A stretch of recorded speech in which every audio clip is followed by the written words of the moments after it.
je vais vous présenter en quelques mots une forme de yoga. En fait, il n'y a qu'un yoga, bien évidemment, mais il peut prendre de multiples formes. D'ailleurs, il y a de multiples dynamiques dans le yoga. Il n'y a pas simplement le Hatha Yoga que nous pratiquons principalement en Occident. Il y a de nombreuses autres formes de yoga. Là, ce que je vais vous présenter, c'est une forme de yoga qu'on appelle corps-conscience, qui est fondamentalement un yoga des sens et un yoga de l'espace. Alors, qu'est-ce que ça signifie? La plupart du temps, notre conscience est tournée vers l'extérieur, vers les objets.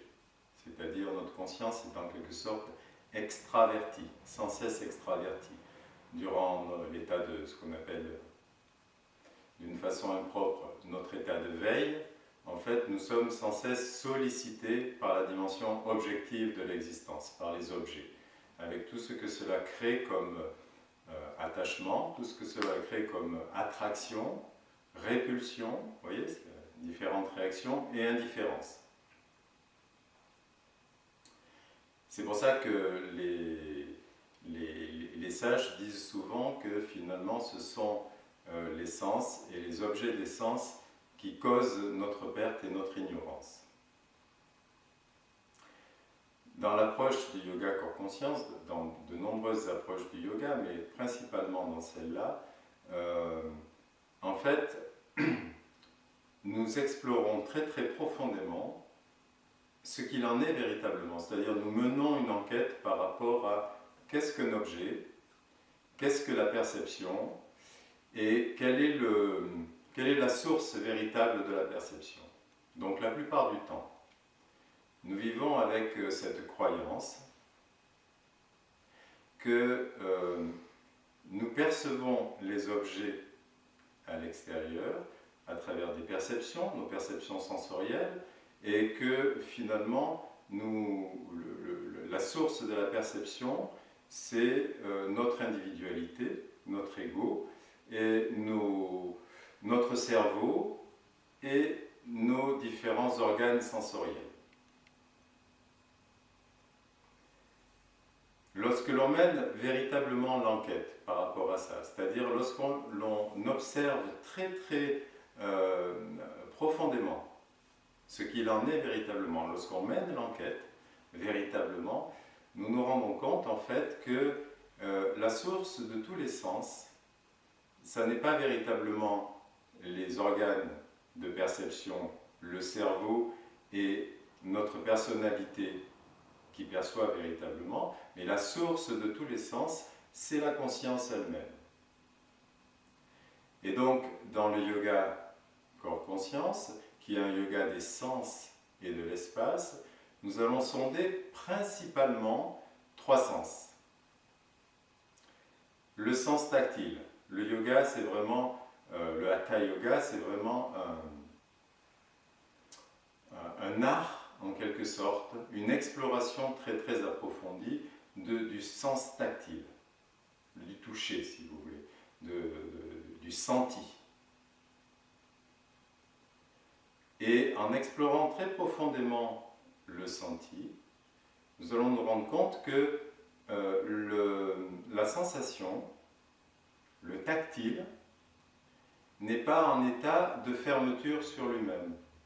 Mais notre sensation corporelle, lorsque nous l'habitons véritablement, lorsque nous nous y donnons véritablement, notre sensation corporelle, en fait, elle est ouverte dans l'espace. La sensation n'est pas fermée dans les limites du corps, mais elle est au contraire ouverte dans l'espace, et donc elle-même spacieuse et spatiale.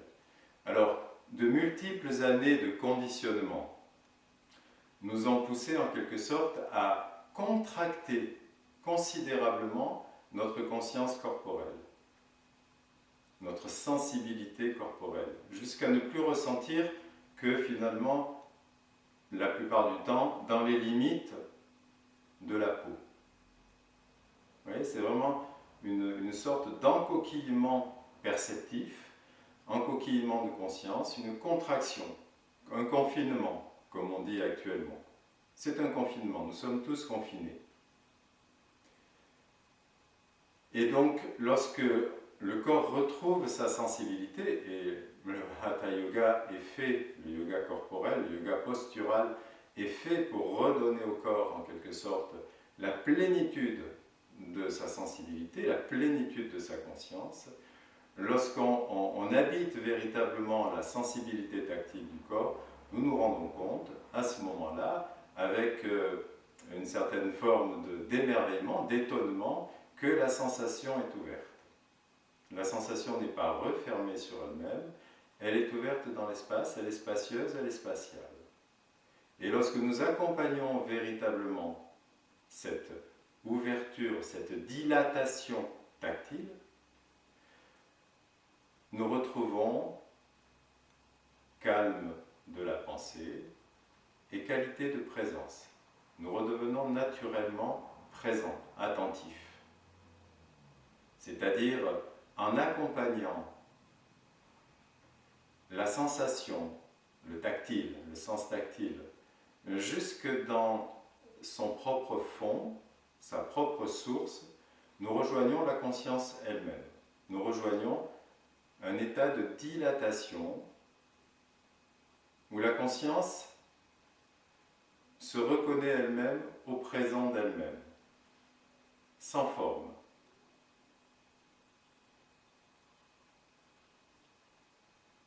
Ce qui est valable pour la sensation et pour le sens tactile est également valable pour tous les sens. Dans le yoga, nous explorons principalement le sens tactile, comme je viens de le dire. Toutes les postures vont solliciter un épanouissement particulier du sens tactile. Les étirements latéraux vont favoriser la dilatation tactile latérale, les étirements antérieurs et les étirements postérieurs de la même façon vont ouvrir l'avant, ouvrir l'arrière, et donc toute la dimension posturale du Hatha Yoga va nous permettre en quelque sorte de permettre à cette sensibilité profonde du corps, permettre à cette conscience profonde du corps de retrouver son propre fond, qui est la conscience elle-même. Pas la conscience mentale, pas la conscience égotique, la conscience elle-même, qui est en quelque sorte l'espace sous-jacent, voyez, l'arrière-fond, l'arrière-plan de toute notre expérience perceptive. J'étais en train de dire que ce qui est vrai pour le sens tactile est également vrai pour la vision et pour l'ouïe. Et dans le yoga corps-conscience, nous explorons très abondamment, en quelque sorte, d'une façon très précise, ces deux sens. La vue. La vue, mon grand maître dans le yoga de la vue, c'est Douglas Harding. Donc Douglas Harding est un philosophe éveillé, on va dire, qui a vécu tout au long du XXe siècle, et une partie du XXIe siècle, et qui a eu une expérience à l'âge de 33 ans, une expérience fondée sur la vision, sur le sens de la vue, et qu'il a modélisé en quelque sorte après, et qu'il a partagé avec de très nombreux amis un peu partout dans le monde. Cette expérience est très très simple. J'en ai retrouvé des traces dans les grands textes qui nous présentent les pratiques mystiques, les pratiques contemplatives du yoga. On appelle ça la Shambhavi Mudra ou la Bhairavi Mudra. Shambhavi, Bhairavi, c'est le nom de la déesse mère si vous voulez, c'est-à-dire la puissance qui enfante la réalité, la puissance qui est la réalité. Et donc, ces grands gestes de la déesse, en quelque sorte, Douglas Harding les a spontanément modélisés, en quelque sorte, et nous a proposé des pratiques très très simples qui consistent à, comme on l'a fait pour le sens tactile, à retourner notre attention vers la source de notre propre vision. On peut faire l'expérience ensemble si vous le souhaitez maintenant, parce qu'elle est très simple à faire, c'est la plus directe. La plupart du temps, donc, comme notre conscience est identifiée à notre corps, nous sommes persuadés de percevoir à travers deux yeux, et voilà, il y a un réflecteur qui est derrière, c'est le cerveau, la conscience mentale, la conscience personnelle, et c'est cet ensemble en quelque sorte d'instruments qui fondent la perception visuelle. Mais ça, c'est ce que nous pensons, c'est ce que nous croyons. Maintenant, si nous nous fions à ce que nous voyons véritablement, il y a un exercice très simple que nous faisait faire Douglas, qui faisait faire dans les ateliers, dans les stages, les séminaires qu'il a fait pendant une grande partie de sa vie, qui consiste, c'est l'expérience de l'index, qui consiste à voir véritablement ce que nous voyons. On peut faire l'expérience ensemble, ça rendra mon exposé plus vivant et aussi directement expérientiel. Et c'est ça qui est important, hein. Dans le yoga, on dit mieux vaut une once de pratique que des tonnes de théorie. Donc, on se sert de l'index. On se sert de l'index pour voir ce que désigne l'index. Ne vous concentrez pas sur l'index, il n'a aucune espèce d'importance. Mais concentrez-vous, voyez véritablement ce que l'index désigne. Dans un premier temps, nous allons désigner différentes choses qui sont présentes à notre propre regard. Donc on peut, dans un premier temps, pointer par exemple le mur en face de nous. Donc vous voyez, le mur c'est un objet qui apparaît en face de vous. Il a une certaine densité, une opacité, une couleur, une texture particulière. Après, vous pouvez pointer le plafond, c'est pareil, même type d'objet. Après, vous pouvez pointer le sol, le plancher. Alors, dans cette pièce, tout est en bois, donc ça se ressemble, il n'y a pas de réelle discontinuité. Mais dans certaines pièces, peut-être que chez vous, il y aura une discontinuité très apparente au niveau de la forme, des couleurs, de la texture, etc. Mais vous voyez, on est toujours dans le domaine des objets. C'est limité, c'est opaque, ça a un début et ça a une fin. Cette maison a été construite il y a 22 ans à peu près. Voilà, donc si on revient dans quelques centaines d'années, sans doute elle ne sera plus là. Et vous continuez, voyez, vous regardez ce que désigne votre index. Toujours des formes. Jusqu'à arriver à votre propre corps. Vous désignez vos jambes et vos pieds. Vous avez toujours vos jambes et vous voyez quand votre index pointe directement vers des choses. D'ailleurs, il n'y a pas de réelle discontinuité entre le plancher et vos jambes. Tout ça apparaît en même temps, d'un seul élan en quelque sorte. Et c'est toujours la même chose, c'est limité, ça a des limites particulières, ça a une opacité, des couleurs. Et c'est temporel. Et c'est plein de détails, c'est-à-dire il y a tellement de détails que c'est impossible de tout noter. Puis vous désignez votre ventre, pareil, vous avez toujours un objet, des limites et tout ça.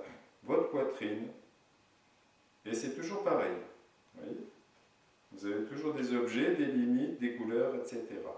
Et maintenant, laissez simplement se redresser votre index et désigner directement la source de votre propre vision. Si vous vous fiez à ce que vous voyez, pas à ce que vous pensez, que désigne votre index? Qu'y a-t-il à 0 cm de votre propre vision? Que voyez-vous? Est-ce que vous voyez une forme? Est-ce que vous voyez une chose? Est-ce que vous voyez des limites? Pour ma part, mon index pointe directement vers un espace grand ouvert, vide, transparent, pleinement éveillé. Cet espace, pour moi, est espace d'accueil pour tout ce qui apparaît.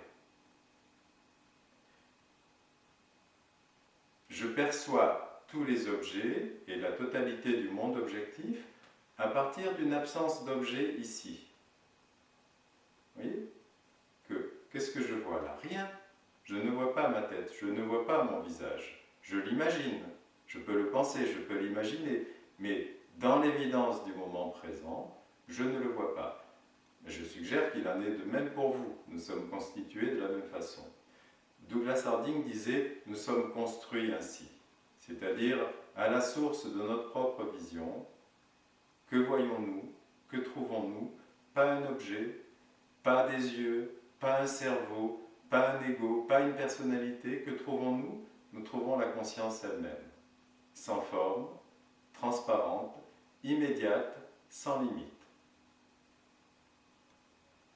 Appréciez simplement.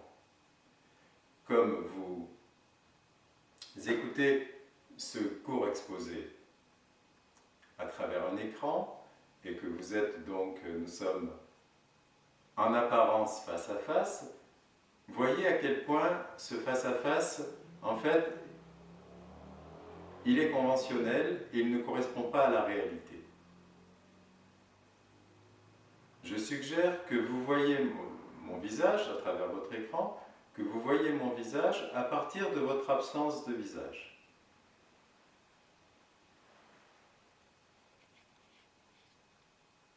Prenez le temps, voilà, de retourner votre attention à 180 degrés et à percevoir la source de votre propre vision qui ne sont ni vos yeux ni votre tête, mais un espace grand ouvert là,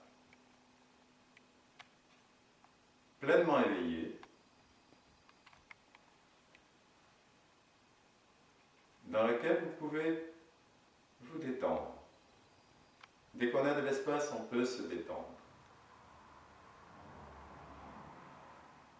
Donc, dans le yoga corps-conscience, nous pratiquons également ce yoga de la vue, ce que Douglas Harding appelait vision sans tête. Ce qu'on peut appeler aussi, j'avais mis un autre terme par rapport à ça, grande vue libératrice. Ça nous est donné à chaque instant. Et à chaque perception visuelle, nous percevons à partir de là, mais la plupart du temps, nous imaginons l'acte de percevoir en postulant d'une façon imaginaire, en mentalisant et en objectivant en quelque sorte notre propre vision, en croyant que nous percevons à travers des yeux et à travers une tête. Mais ça, c'est ce que les autres voient, c'est pas ce que vous voyez. Donc fiez-vous à votre expérience. La totalité du champ du visible, de ce que vous percevez visuellement, apparaît dans l'immensité de votre propre, l'ouverture et l'immensité consciente de votre propre vision profonde, votre propre vue profonde.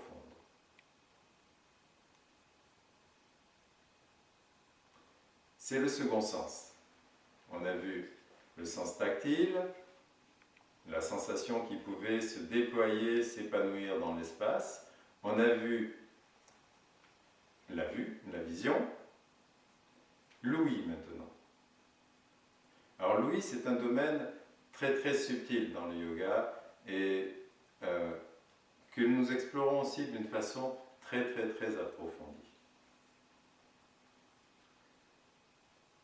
On ne fera pas d'expérience à proprement parler sur l'expérience de l'ouïe, parce que cette expérience demande, on va dire, une mise en forme un tout petit peu plus subtile et complexe que, par exemple, l'expérience de la vue.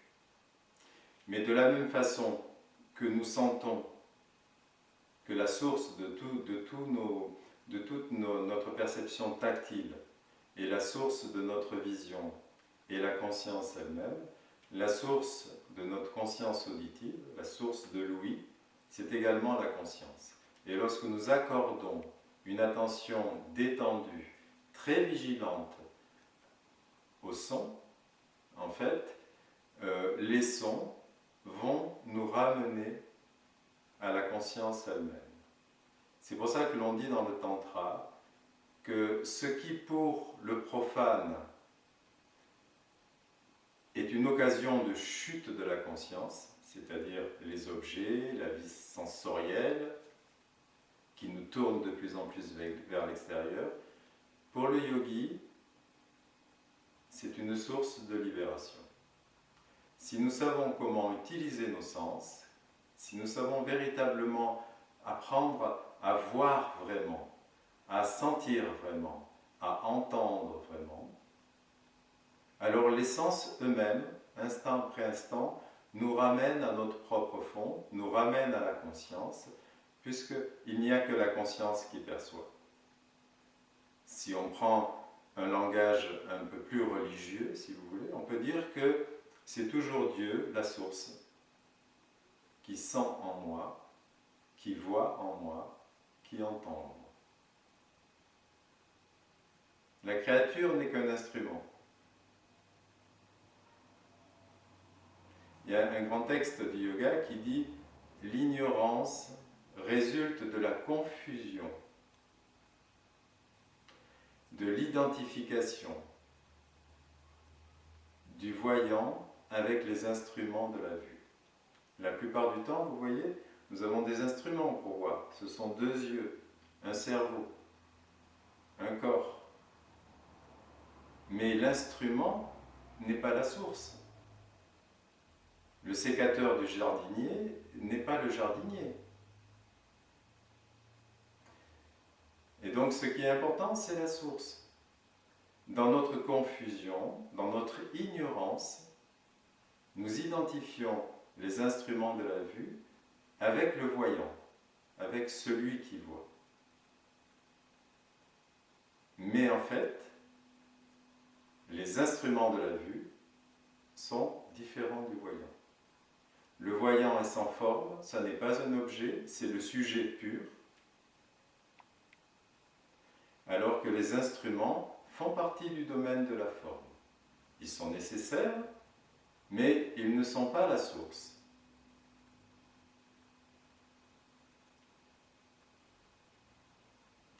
Alors, dans la pratique du yoga corps-conscience, nous allons, au cours de la pratique, c'est-à-dire la pratique est relativement traditionnelle, dans le sens où il y a des postures, il y a des temps de recueillement, voilà. Mais dans la pratique elle-même, nous allons beaucoup faire ce recueillement dans la dimension réceptive, la dimension féminine. Vous voyez, apprendre à sentir, laisser se développer. Je fais une posture et je ne passe pas tout de suite à une autre posture. Je prends le temps. Vous voyez, je dis souvent, après la posture, c'est encore la posture. Vous faites une posture, il y a une libération d'énergie interne, il y a un épanouissement de la sensation, un épanouissement tactile, et après, quand vous restez tranquille, vous avez dans l'écoute, dans la réceptivité, dans la dimension féminine, vous avez cette dilatation, cet épanouissement de ce que l'on appelle dans le yoga le corps subtil. Et dans le yoga, nous avons 3 corps. Le corps qu'on appelle grossier, que je préfère appeler structurel ou objectif. Voilà, c'est votre corps quand vous regardez dans une glace, quand vous touchez. Les autres, ce qu'ils voient, c'est votre corps grossier, votre corps structurel, votre corps objectif. Mais dans le yoga, on considère qu'on a 3 corps. On a un corps subtil. Ce corps subtil, il est constitué à la fois d'énergie. Il y a dans le corps subtil, il y a la dimension énergétique, mais la dimension énergétique n'est pas le corps subtil, pas uniquement. Donc il y a la dimension énergétique. Dans le yoga, on a toute cette structure des chakras, des canaux d'énergie que la pratique va activer, éveiller, bien évidemment. Mais le corps subtil, c'est un corps de vibration, c'est un corps d'espace, un corps d'onde, un corps ondulatoire, si vous voulez. Donc, à travers l'épanouissement de la sensibilité profonde, nous allons prendre conscience de toute cette dimension vibratoire, spatiale de notre corps. Et en allant profondément dans cette dilatation du corps subtil, cet épanouissement du corps subtil, nous allons rejoindre le 3e corps dans la tradition du yoga, 3 corps. Le 3e corps, c'est le corps causal. Le corps causal, on peut dire, c'est le sans forme. C'est ce dans quoi nous fondons, en quelque sorte, lorsque nous sommes réellement profondément recueillis. Nous sommes profondément en phase avec nous-mêmes, avec notre propre essence. notre propre fond. Donc, le corps causal, il est sans forme, il n'a pas de limite. Le corps subtil peut se dilater à volonté, il peut même entrer en résonance avec l'univers. Et le corps causal, il est au-delà de toute catégorie, il est sans forme. Et dans la méditation profonde, ce à quoi nous accédons au bout d'un moment, c'est cette dimension sans forme, où la conscience, nous nous percevons nous-mêmes en tant qu'espace totalement ouvert, éveillé, conscient, transparent, sans limite.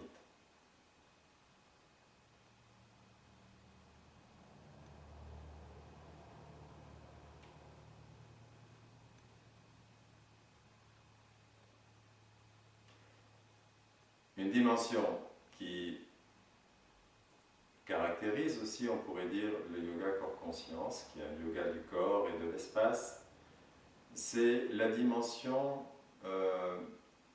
intérieure que nous y mettons. C'est-à-dire, le yoga est une célébration. Il y a une dimension rituelle, si vous voulez, au sens noble du terme. C'est une célébration. C'est-à-dire, nous ne pratiquons pas pour avoir un corps plus souple, en meilleure santé, etc., etc. Nous pratiquons pour nous mettre en phase avec l'essence même de la réalité, notre propre essence et l'essence même de la réalité. C'est-à-dire, il y a cette dimension du cœur dans le yoga qui est la célébration. Je ne pratique pas simplement pour la personnalité, je ne pratique pas pour la personnalité, en fait, je pratique pour l'essence, je pratique pour la présence, je pratique pour la conscience. Il y a cette dimension dans la célébration, cette dimension d'universalisation. Et toute la pratique du yoga, du Hatha Yoga, est une forme d'universalisation du corps physique. Parce que notre corps n'est jamais séparé du grand corps. Vous voyez, notre corps n'est jamais séparé du corps de la terre. On l'oublie tout le temps. Notre culture repose sur cette séparation. Regardez le résultat. Le résultat, c'est que si nous ne prenons pas des mesures drastiques immédiatement, on ne peut pas attendre plusieurs années, le milieu dans lequel nous vivons va devenir insupportable, invivable. Donc dans le yoga, nous retrouvons cette unité fondamentale avec l'environnement immédiat, avec la Terre. La Terre, c'est notre plus grand corps. Et la Terre n'existe pas sans le plus grand corps du système solaire. Donc, dans le yoga, vous voyez, tous nos centres d'énergie sont reliés aux planètes. C'est-à-dire, votre corps, c'est un système solaire. Et plus encore, le système solaire ne peut pas exister sans la galaxie, notre galaxie, et notre galaxie ne peut pas exister sans l'univers. 100 milliards de galaxies, vous voyez la démesure absolue. Et en fait, l'énergie, la puissance, les vibrations, les ondes qui parcourent l'univers sont exactement les mêmes que celles qui parcourent et qui se déploient dans ce corps. Ce corps est l'univers qui se connaît, se reconnaît et peut se goûter lui-même. Et là, comme dit la parole, bon, chapeau l'artiste, c'est-à-dire waouh. Donc cette dimension du cœur et cette dimension de la célébration sont aussi très importantes dans la pratique du yoga corps-conscience.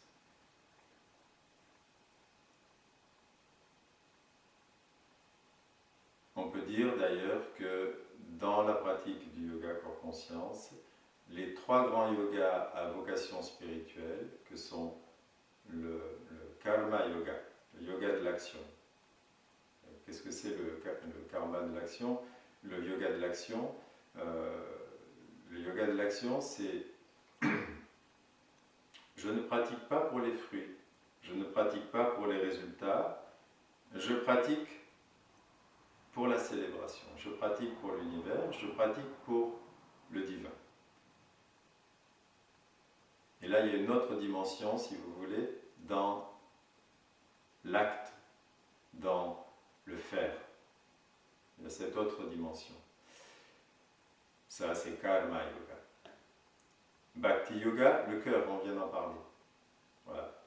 Je pratique, et ma pratique est un don du cœur, une offrande, un acte d'amour. Et Jnana Yoga, Jnana, c'est la connaissance. Donc, la pratique, qui n'est que méditation, va nous amener justement à ce fond de la méditation qui est la contemplation. Et la contemplation, c'est la connaissance. La connaissance, ce n'est pas un super savoir. La connaissance, c'est une perception intuitive directe, immédiate, holistique, de la nature profonde de la réalité.